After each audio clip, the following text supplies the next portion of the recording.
তাহলে আমার আর রিক্সা চালাইতে হইব না। আমি অবশ্যই দোয়া করি তোমার বাবা যেন দ্রুত সুস্থ হয়। তুমি একটা জিনিস। অসুস্থ, বাবার লেগে ওষুধ কিনতে হইব, আমার কাছে কোনো টাকা নাই। ও, বুঝতে পেরেছি, তার মানে তোমার বাবা অসুস্থ, রিক্সা ভাড়ার পাশাপাশি তোমাকে সাহায্য করতে হবে, তাই তো? আচ্ছা, তুমি 50 টাকা চেয়েছিলে না? ঠিক আছে, আমি তোমাকে 50 টাকা দিচ্ছি, নাও। আপনার অনেক ধন্যবাদ। আর আমার আব্বার লেগে অনেক দোয়া করবেন যাতে আমার আব্বা তাড়াতাড়ি করে সুস্থ হয়ে যায়। যদি আমার আব্বা সুস্থ হয়ে যায় তাহলে আমার আর রিক্সা চালাইতে হইব না। আমি অবশ্যই দোয়া করি তোমার বাবা যেন দ্রুত সুস্থ হয়। তুমি একটা জিনিস বুঝতে পারি না, তুমি এইটুকু মেয়ে, এই অল্প বয়সে রিক্সা চালিয়ে তোমার মা বাবার সংসার চালাচ্ছ। তোমার মতো মেয়ে যেন বাংলার প্রত্যেকটা ঘরে ঘরে জন্ম নেয়। আমার জন্য আর বাবার জন্য দোয়া করবেন। আচ্ছা, ঠিক আছে।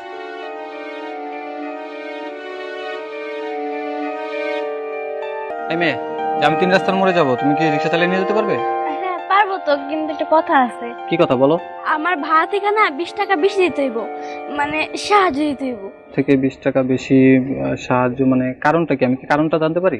আমার আব্বা অনেক অসুস্থ, আব্বার চিকিৎসা করার মতো 1 টাকাও আমার কাছে নাই, তাই আর কি আমি রিক্সা চালাইতেছি। আর যারা আমার রিক্সাতে যাত্রী হিসেবে উঠে না, তাদের কাছ থেকে আমি 20 টাকা সাহায্য হিসেবে নিতেছি। আচ্ছা ঠিক আছে, সমস্যা নেই। 20 টাকা ভাড়া দিতে হবে তো, আমি দিব। চলো আচ্ছা ওঠেন। যাও।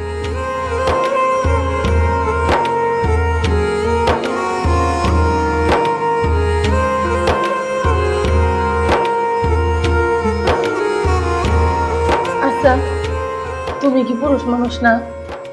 এত ভাঙা পড়লে চলে? তুমি দেখি মায়া মানুষের মতো ভাঙা পড়তেছো। তোমার কি একটাবারও মনে হয় না এই সংসারটা তোমার, এই সংসারটা তোমারই চালাইতে হইব? তুমি এইগুলা চিন্তা ভাবনা না কইরা দিন দিন তুমি ভাঙা পড়তেছো। একটু শক্ত হও না, ধৈর্য ধরো। একটা মানুষ যখন অসুস্থ হয় ওই মানুষটাই বোঝে অসুস্থতার ভার কতটুকু। তুমি তো এখন সুস্থ আছো, তাই আমি যে অসুস্থ এই অসুস্থতার কষ্টটা বুঝবে না। এই জন্যই জোর গলায় জোর দিয়ে সবসময় কথা বলতেছি, আল্লাহ তুমি আমারে খুব তাড়াতাড়ি সুস্থ করে দাও, আমি যেন সুস্থ হয় আমি আমার সংসারটা চালাইতে পারি, আমার সংসারটা যেন টানতে পারি। দেখো, আল্লাহ আমাদের ঘরে একটা মাইয়া দিছে, দুধের মাইয়াটা আমার। বাপ অসুস্থ বইলা আমিও মানুষের বাড়ি কাজ করি দেখে মাইয়াটাও আমার ঘরে বইয়া নাই। কি করছে জানো? তোমার রিক্সা নিয়ে ও এখন রিক্সা চালায়। আমি মা হয়ে এই দৃশ্য দেখতে যে আমার কতটা কষ্ট লাগে এটা একমাত্র আমি বুঝি। আমার তো বুকটা ফাইটা কান্দন চইলা হে। আমার দুধের বাচ্চা, আমার এতটুকু একটা মেয়ে রিক্সা চালায়, আমার সংসার চালায়, মেয়েটা আমার স্কুলে যায় পড়াশোনা করে, কিন্তু সংসার চালানোর তাগিদে মেয়েটা আমার স্কুলে যেতে পারে না, পড়াশোনা করতে পারে না। আল্লাহ তুমি আমার খুব তাড়াতাড়ি সুস্থ করে দাও যাতে এই সংসারটা আমি আবার চালাইতে পারি। মাইয়াটা আমার রিক্সা চালায় বইলা পাড়ার লোকজন কত কথাই না কয়, এইগুলা তো তুমি শুনতে পাও না, এইগুলা আমি সব শুনি। কান্দন কি শুধু তোমার একার আসে? আমার তো বুকটা ফাইটা কান্দন চলে আসতেছে, আমার হাও মাও করে চিৎকার করে কান্দতে ইচ্ছা করতেছে, কিন্তু কিছু করার নাই। আমাকে আল্লাহ আমাকে একটা বেহেশতের ফুল পাঠাইছে। দেখো, তুমি বা এইভাবে অসুস্থ হয়ে আর কয়দিন পড়ে থাকবা? আমার ছোট্ট মাইয়াটাই আর কয়দিন রিক্সা চালাইবো? ও কি শুধু রিক্সাই চালায়? জানো, আমি লোকজনের মুখে এটাও শুনছি ও নাকি মানুষের কাছে সাহায্যও চায়। তুমিও অসুস্থ বইলা।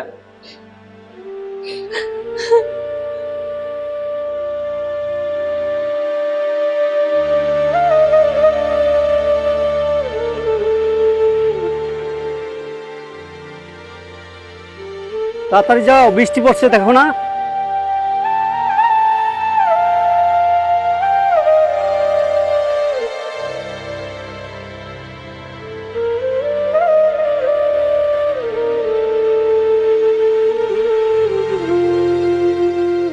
এই রাখো রাখো রাখো।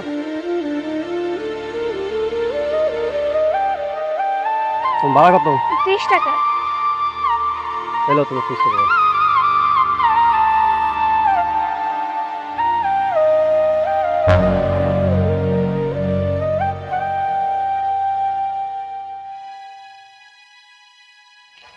লোকটা তো রুটি রেখে গেল। থাক, সকাল থেকে তো আমিও কিছু খাই নাই, পেটের মধ্যে অনেক ক্ষুধা লাগছে, এই রুটিটা আমি খেয়ে ফেলাই।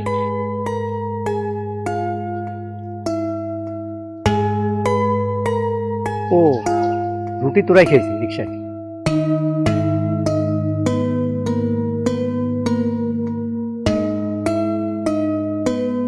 এই তুই কামটাকে কি করলি? তোর রিক্সায় মনের বলে আমি রুটি রেখে গেছি, তুই ডাক দিয়ে রুটি দিয়ে দিবি আর তা না করে প্যাকেট ছিঁড়ে রুটি খেয়ে ফেলছিস। এই আমার রুটির দাম দে। স্যার আমার অনেক ক্ষুধা লাগছিল, আপনি রিক্সাতে রুটি রেখে গেছেন, আমি ভাবছি আপনি আর আইবেন না। আমি জানি মামে না থাকে রুটি খাই ফেলছি, আমার অনেক ভুল হয়ে গেছে। চুপ কর ছোট লোক, খাবার দেখলেই খাইতে ইচ্ছা করে। এই রুটি কা তুই এটা জিজ্ঞাসা করবি না? এই রুটিটা আমি আমার মেয়ের জন্য কিনছি, মনে বলে রুটিটা রেখে গেছি, তুই খাওয়া শুরু করছিস। স্যার আমি তো আমার ভুল স্বীকার করছি। তোর ভুল হয়েছে তাই আমি কি করবো? তাই বলে কি এই 120 টাকা রুটি তোকে দিয়ে যাবো? তুই আমাকে এখন 120 টাকা দিবি, তুই আমার রুটি খালি কেন? স্যার আমার ভুল হয়ে গেছে, আমার কাছে 120 টাকা নাই, ভাড়া বেশি একটা নিতে পারি নাই। আপনার কাছে তো অনেক টাকা আছে, আপনি মাইয়ার জন্য একটা রুটি কিনে নিয়ে যান। এই ছোট লোক, আমি তোকে রুটি খাইতে বলছি? হ্যাঁ, তুই আমার রুটির দাম দিবি। দে, তোর কথায় আমি আরেকটা রুটি কিনে নিয়ে যাবো। স্যার আমি তো আপনার মায়ের মতোই, আপনি ভাইবার নেন আপনার মায়ের রুটি খাই ফেলছে। স্যার আমার কাছে অনেক 120 টাকা নাই, আমার আব্বা অনেক অসুস্থ, আব্বার লেগে ওষুধ নিতে হইব, আমার আব্বা কোনো কাজ করতে পারে না, আমি অনেক কষ্ট করে রিক্সা চালাই, আমগো সংসারে চালডাল কিনতে হয়। আমার অনেক ক্ষুধা লাগছিল তাই আমি রুটি খাই ফেলছি। তোর এত হিস্টোরি গান আমি শুনতে চাই না। আমার রুটির দাম 120 টাকা, তুই রুটি খাইছিস, আমার রুটির দাম দিবি। দে পাঁচে দে, কি আমার টাকা ইউজ কর। এই কই তোর টাকা কই? ও স্যার আমার টাকাটা দিয়ে দেন স্যার। মানুষ কত নিশ্চয় হইতে পারে, আল্লাহ তুমি কে নাম করে এত গরিব বানাইলা। এই কয়ে টাকা জমাইছিলাম বাড়িতে স্যার লাগিয়ে নিয়ে যাবো, তাও পারলাম না, বাড়িতে খাওয়ার মতো কিচ্ছুই নাই।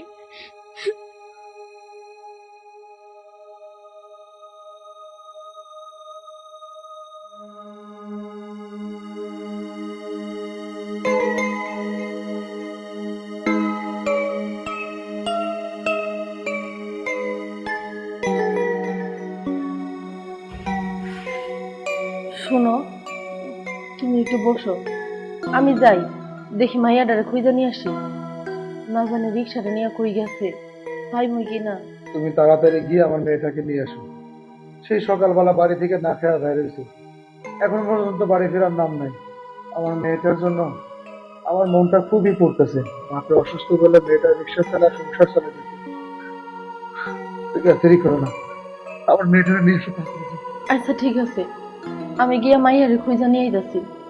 তাই তোমার একটা কথা কই, তুমি একটাবার চেয়ারম্যানের কাছে যাইবা, যদি তোমার কিছু টাকা পয়সা দিয়ে সাহায্য করতো তাহলে তো তোমার চিকিৎসা করাতে পারতাম, আর তুমি চিকিৎসা করে সুস্থ হয়ে এই সংসারের হাল আবার ধরতে পারতা, তখন আমাকে আর অভাব অনটন থাকতো না। আমার ওই ছোট্ট মাইয়ারও রাস্তা রাস্তায় ঘুরা ঘুরা রিক্সা চালাইতে হইতো না। শোনো, চেয়ারম্যানের নির্বাচনের সময় আমি অনেক হাসছি, তার পিছনে অনেক খাটাখাটি করছি, লোকজনকে ধরা করছি, ভোট চাইছে। আমি যে সাহায্যের জন্য চেয়ারম্যানের কাছে যাবো, চেয়ারম্যান যদি আমার কোনো সাহায্য না করে, সে যদি আমার ফিরাই দেয়, আর আমার মনে হয় না চেয়ারম্যান আমার সাহায্য করবে। আচ্ছা কতটা দিন এই যে মাথা ভাঙিয়ে আমি ঘরে পড়ে রয়েছি, আমি হাঁটতে পারতেছি না, দাঁড়াইতে পারতেছি না, করব তো তোমার দূরের কথা। তুমি চেয়ারম্যানের কাছে যাওয়ার কথা বলছো, আমার মনে হয় না চেয়ারম্যান আমাকে 2 পয়সাতে সাহায্য করবে। এখন তো খুব কইতাছো চেয়ারম্যান তোমার সাহায্য করবো না, কিন্তু তখন বুঝো নাই কেন? তখন যদি তুমি এই চেয়ারম্যানের পিছন পিছন না ঘুরা রিক্সাও চালাইতা, তাইলে মনে হয় আমাকে এই দিনটা আজকে দেখতে হইতো না। আমি যদি জানতাম আমার পরিস্থিতি আজকে এরকম হবে, তাহলে কি আমি চাইতাম?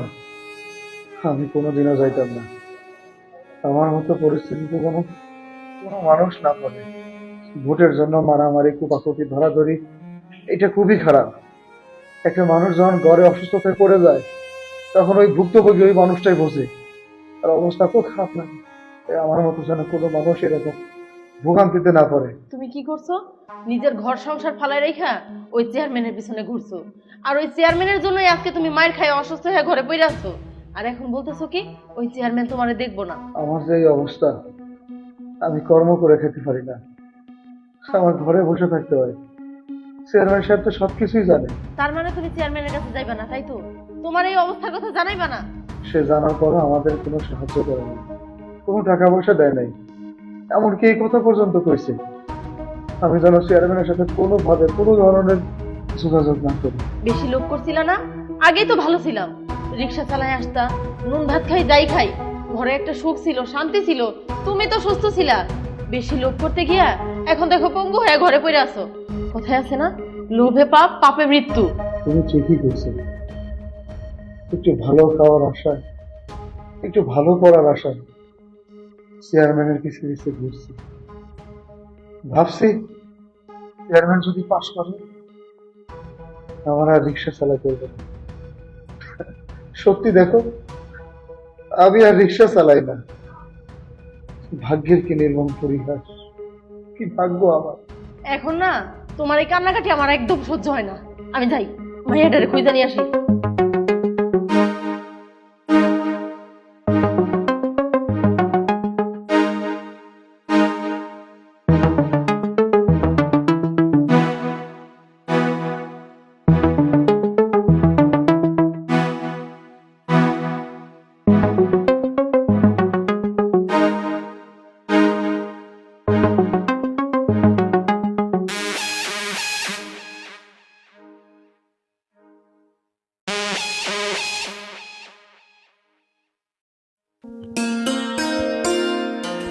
আমি তো অবাক হয়ে গেলাম। প্রথম যখন রিক্সায় উঠেছি তখন তো তোমাকে ভালো মতো লক্ষ্য করিনি। তুমি এমন একটি সুইট মেয়ে রিক্সা চালাচ্ছ। সাহেব, গরিব মানুষ আমরা, পেটের দায় রিক্সা চালাই। আপনি যদি ভাড়া দেন তাহলে আমি চলে যেতে পারি। তো তোমার ভাড়া আমি পুষিয়ে দেব। তো একটা কথা বলি, তোমার বাবা মা নেই? সাহেব, আপনার সাথে যদি আমি এখন কথা কইতে যাই তাহলে তো আমার সময় চলে যাবো। আর বাবা মার কথা জিজ্ঞেস করতেছেন, দুইজনই আছে, কিন্তু আমার আব্বা অসুস্থ। এই রিক্সা আমার আব্বাই চালাইতো, কিন্তু আমার আব্বা অসুস্থ দেখা আমি চালাইতেছি। জানো, আমার টাকা পয়সা ধন সম্পদের অভাব নেই, কিন্তু একটি বাচ্চা আল্লাহ আমাকে দেয়নি।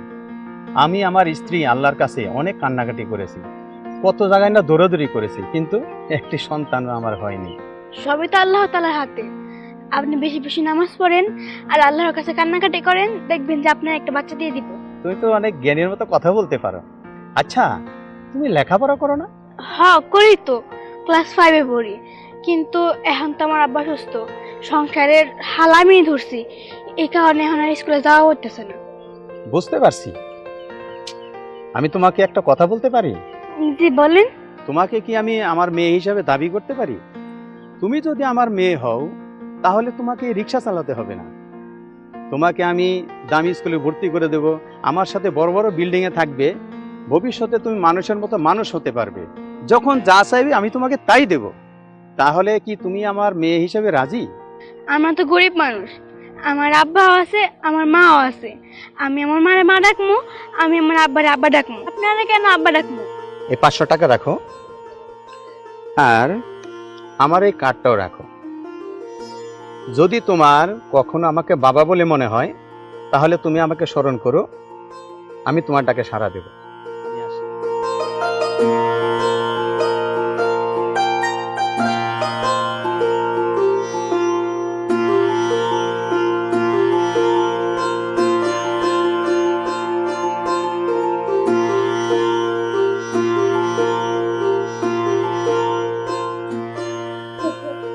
আমি গরম পানিতে শেক দিতেছি, বলবো দেখো। আমার পেটে প্রচন্ড ব্যথা করতেছে, আমার মনে হইতেছে আমি আর বেশি দিন বাঁচুম না। আচ্ছা, আমার মেয়ে মালারে খুব দেখতে ইচ্ছে করতেছে, তুমি এক কাজ করো না, আমার মেয়েটার একটু ডাক দাও না। তুমি একটু ধৈর্য ধরো, শক্ত হও, প্রয়োজনে আমি তোমার এক্ষুনি হাসপাতালে নিয়ে দেবো। আমি তোমাকে কিছু হইতে দেবো না। আব্বা, তোমার কি হয়েছে আব্বা? তুমি কোনো টেনশন করো না আব্বা, তোমার আমি এখন ডাক্তার কাছে নিয়ে যাবো। আমি খুব সহ্য করে আছি, আমার যদি কিছু হয়ে যায়, ধর আমি যদি মরেই যাই, অন্তত তুই আমারে ক্ষমা করে দিস। বাবা হিসেবে আমি তোর জন্য কিছুই করতে পারলাম না, বরঞ্চ তুই আমার এইটুকু মেয়ে হয়ে আমার এই সংসারটা তুই কাঁধে নিয়েছিস। এতেও কোনো কষ্ট নাই, আমি তো আরো খুশি যে সংসার আমি চালাইতেছি, আমি অনেক ভাগ্যবান। আচ্ছা, তুমি এমন করতেছো কেন কত? একটু ধৈর্য ধারণ করো, তোমার কিচ্ছু হয় নাই, সব ঠিক হয়ে যাইব। ওপরে আল্লাহ আছে। এই মুহূর্তে তো হাতে টাকা পয়সাও নাই, যে তোমার আমরা হাসপাতালে নিয়ে যাবো, এই মুহূর্তে আমরা এতগুলো টাকা কই পাবো? আমি তোমার কেমনে চিকিৎসা করাবো? আব্বা, আমি তোমার অবশ্যই চিকিৎসা করাবো। আমার চিকিৎসার কোনো দরকার নেই, কারণ আমি জানি আমার চিকিৎসা করতে 5 লক্ষ টাকা লাগবে। আর এই 5 লক্ষ টাকা তো দূরের কথা, 1 লাখ টাকা জোগাড় করার তো আমাদের কোনো ব্যবস্থা নেই। 5 লাখ টাকা যদি জোগাড়ি করতে চাই, তাহলে আমাকে এই ভিটা মাটি সবকিছু বেচতে হইব। আমি এই ভিটা মাটি বিক্রি করে তোমার মেডিসিন করতে চাই। তোমার যত টাকাই লাগুক না কেন, আমি দিব। তোমার চিকিৎসা করাবো, তাও তোমার আমি এমনি মুক্তি দিব না। মারে, এটা কি কয়ে গেল? এ নাকি টাকার ব্যবস্থা করব? আমিও তো বুঝতে পারতেছি না, পাগল হয়ে গেছে। এতগুলো টাকা কি ব্যবস্থা করা সম্ভব? জন্ম হোক যত তথা কর্ম হোক ভালো, সন্তান জন্ম দিলেই পিতা হওয়া যায় না। আজ এই কথাগুলো খুবই মনে পড়তেছে। এই কথাগুলো আবিষ্কারক যারা, তারা খুবই জ্ঞানী মানুষ ছিলেন। শোনো, আমি তোমাকে সন্তান হিসাবে সারা জীবনের জন্য কাছে পেতে চাই। তবে তুমি আমার কাছে 5 লক্ষ টাকা চেয়েছো না, আমি তোমার পরিবারের জন্য তোমার বাবা মাকে 10 লক্ষ টাকা দেব। কিন্তু আমার একটি শর্ত আছে, যে কোন? তোমার পরিবারকে আমি 10 লক্ষ টাকা দেব, তার বিনিময়ে আমি তোমাকে তাদের কাছ থেকে কিনে নিলাম। তুমি তাদের সাথে কোনোদিনই যোগাযোগ করতে পারবে না। তুমি আমার মেয়ে হয়ে, আমার পরিচয়ে এই সমাজে একজন প্রতিষ্ঠিত মানুষের মেয়ে হয়ে থাকে। তাতে তুমি যদি রাজি হও, তাহলে আমি তোমাকে টাকা দেবো। আপনার কথা শুনে না আমার নিজের বাপ মার জন্য কষ্টে বুকটা ফাইটে যেতেছে। কিন্তু আমার বাবারে যেমনি হোক চিকিৎসা করাইতে হইব। তার বিনিময়ে আমি যদি আপনার কাছে সারা জীবনে লেগে চলে যাই, তাও যাবো। প্রয়োজনে আপনি মাইয়া হয়ে থাকবো আমি। তাহলে তুমি যেহেতু রাজি হচ্ছ, তাহলে তোমার সাথে কথা বলে আমি সময় নষ্ট করতে চাচ্ছি না। তুমি কিন্তু তোমার বাবা মাকে বলতে পারবে না যে তুমি আমার মেয়ে হয়ে সারা জীবন আমার কাছে থাকবে। হ, আমি রাজি। তবু দয়া কইরা এই টাকাগুলো আমারে দেন, আমি আমার বাবার হাতে তুলে দিব। তুমি টাকাগুলো তাদের হাতে দিয়ে সুন্দরভাবে আমার হাতে চলে আসবে। প্রয়োজনে তুমি তাদেরকে একটা সিরকুট লিখে দিতে পারো, তারা যেন বিষয়টা বুঝতে পারে। ওই টাকাগুলো না আমি আমার আব্বার হাতে তুলে দিয়া আপনার লগে চলে যাবো। ঠিক আছে, চলো।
সব ঠিকঠাক আছে তো? জি, আপনি যা বলছেন সব ঠিকঠাক আছে। ওকে, ঠিক আছে, তুমি যাও। আসসালামু আলাইকুম। ওয়ালাইকুম আসসালাম। আসো মা। বাবা, তোমার কি হয়েছে? মানে তোর বাবা খুব পেটে ব্যথা করতেছে। বাবা, এখন চিন্তা করতে হইব না। আমি তোমার কাছে ছিলাম না, তোমার চিকিৎসার লেগে আমি টাকা ব্যবস্থা করবো। আমি তোমার চিকিৎসার লেগে 10 লাখ টাকা জোগাড় করছি। মা গো, মা তুই এসব কি করতেছিস? তুই 10 লাখ টাকার ব্যবস্থা করছিস মানে? আমরা গরিব মানুষ, আমাকে নুন আনতে পান্তা ফুরায়। মানুষ 10 লাখ টাকা আমাকে কোন কারণে দিব? হ্যাঁ মা, আমি তো মা, আমিও তো বুঝতে পারতেছি না তুই এই 10 লাখ টাকা কই থেকে জোগাড় করলি? মা, কে আমাকে 10 লাখ টাকা দিব? 5 লাখ টাকা দিয়ে তুমি ব্যবসা করবা, আর বাকি 5 লাখ টাকা দিয়া চিকিৎসা করবা। দেখবা তোমার সংসারে আর কোনো অভাব অনটন থাকবে না। মা, বাবা, এই যে এই লোকটা দাঁড়ায় আছে না, এই লোকে আমার এই 10 লাখ টাকা দিছে। আমি রিক্সা চালাই দেখা আমার প্রতি নাকি ওনার অনেক মায়া হয়েছে, তাই তোমার চিকিৎসার জন্য এই টাকাগুলো দিছে। ভাইজান, আমি আপনার এই ঋণ কোনোদিনও শোধ করতে পারবো না ভাই। টাকার অভাবে আমি আমার চিকিৎসা করাতে পারতেছি না। অনেক দিন যাবৎ ঘরে পড়ে আছি। আপনি মহৎ একটা মানুষ ভাইজান। আমার এই মেয়েটা অনেক কষ্ট করে রিক্সা চালায় আমার এই সংসারটা চালাইছে। আপনি যখন আমার মেয়ের প্রতি মায়া করে আমার সুস্থ হওয়ার জন্য, চিকিৎসা করার জন্য 10 লাখ টাকা দিছেন, আমি সুস্থ হয়ে ভাইজান কথা দিতেছি আমি আস্তে আস্তে আপনার এই টাকাগুলো শোধ করব। আপনি ভাইজান, আপনি মানুষ না, আপনি ফেরেশতা সমতুল্য। এই দিনে কে বা কারে এত টাকা দিয়ে সাহায্য করে? আপনি 10 লাখ টাকা আমাকে দিচ্ছেন, আমার স্বামী আবার সুস্থ হয়ে যাব, ও ভালো হইব, আবার সংসারে হাল ধরতে পারবো। ভাই ভাই তো অনেক ভালো লাগতেছে। জানো মা, এই লোকটার না অর্থ সম্পদ সবকিছুই আছে, কিন্তু একটা সন্তান নাই। ভাগ্য কখন কাকে কোথায় দাঁড় করাবে এটা একমাত্র উপর আল্লাহ জানে। দেখেন, আমার কত অর্থ সম্পদ আছে, অথচ আমার একটা সন্তানাদি নেই। কিন্তু দেখেন, আপনাদের এই অভাবের সংসারে আপনাদের সন্তানাদি আল্লাহ দিয়েছে। মারে, আমি আবার সুন্দর করে এই দুনিয়াতে বাঁচতে পারবো, সুস্থ হয়ে কাজকর্ম করতে পারবো, চলাফেরা করতে পারবো। বিশেষ কর্মা, এটা ভাবতেই না আমার খুব আনন্দ লাগতেছে, আমার খুব ভালো লাগতেছে মা। তুমি দুজনের না আমার মন ভয় দেখতে ইচ্ছা করতেছে, তোমার দুজন একটু দেখি আমি। আরে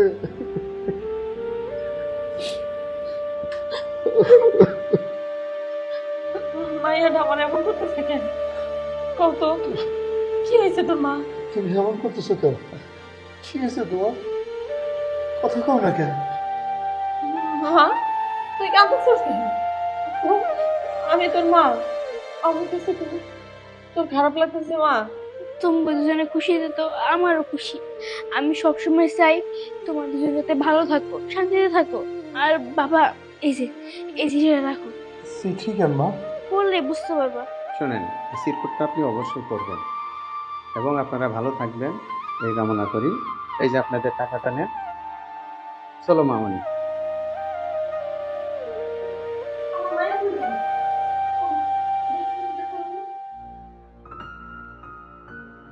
বাবা ও মা, তোমার চিঠিটা হাতে পাওয়ার পর বুঝতে পারবা আমি আর তোমাদের মাঝে নাই, আমি অনেক দূরে চলে গেছি। তোমরা সুস্থ কর্ম বইলা এই লোকটার কাছ থেকে আমি 10 লক্ষ টাকা নিয়েছি। সারা জীবন ওনার মেয়ে হয়ে থাকবো, ওনার সাথে থাকবো। ওনার মেয়ে পরিচয়ে সমাজে আমার নতুন পরিচয় হইব। তোমাদের সাথে জানি না আর কোনোদিন দেখা হইব কিনা। তোমরা আমার আর খোঁজার চেষ্টা করো না, তোমরা আমার মাফ করে দিও। সুস্থ থাকো। আমি যেমন বুকে পাথর চাপা দিয়া তোমার কাছ থেকে দূরে যেতেছি, তোমরাও বুকে পাথর চাপা দিও। ভালো থেকে সুস্থ থাকো, এই দোয়াই করি সবসময়। আল্লাহ হাফেজ। আমার মায়ের কই চলে গেল? এইগুলো কি? আমি তো কিচ্ছু বুঝতে পারতেছি না। ওগো, আমার মায়ের এনে দাও।